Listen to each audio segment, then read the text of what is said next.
Hi everyone, my name is Richard Young, the creator of this cartoon.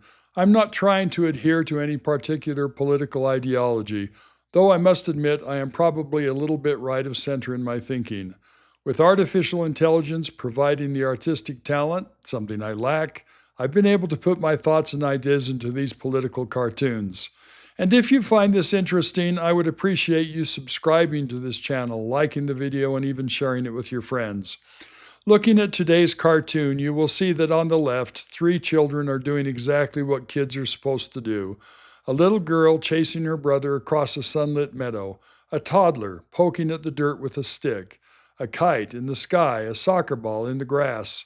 It's the kind of afternoon a lot of us remember from our own childhood, before cell phones, before GPS trackers, before a screen for every spare minute.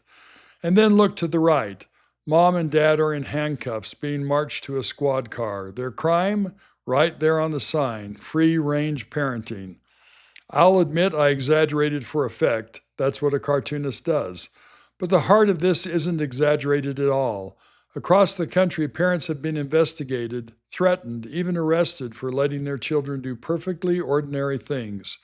A mother in Waco, Texas was charged with a felony, child endangerment, after she let her 8-year-old walk a half-mile home through their own neighborhood. Someone saw the boy walking alone and called the police. In a Chicago suburb, a mom was investigated for neglect because her daughter walked the family dog a block from the house. Let me say that again, walking the dog a block from the house.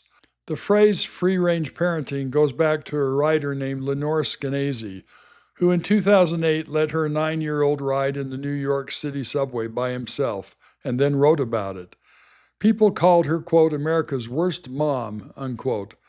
But what she was really describing is the way most of us were raised.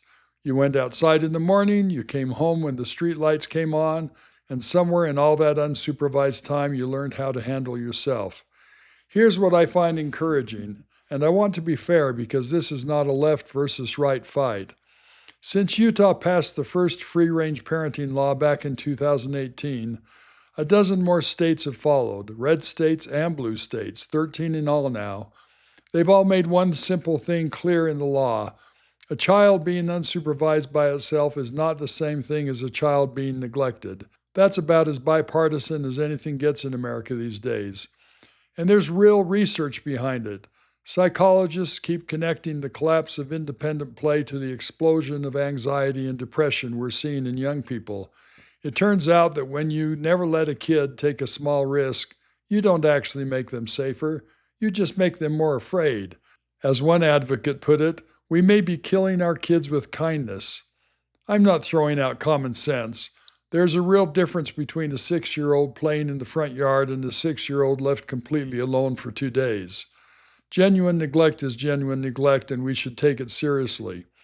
But somewhere along the way, we've drifted from protecting children to criminalizing childhood, and the parents in my cartoons are paying the price for trusting their own children the way their parents once trusted them.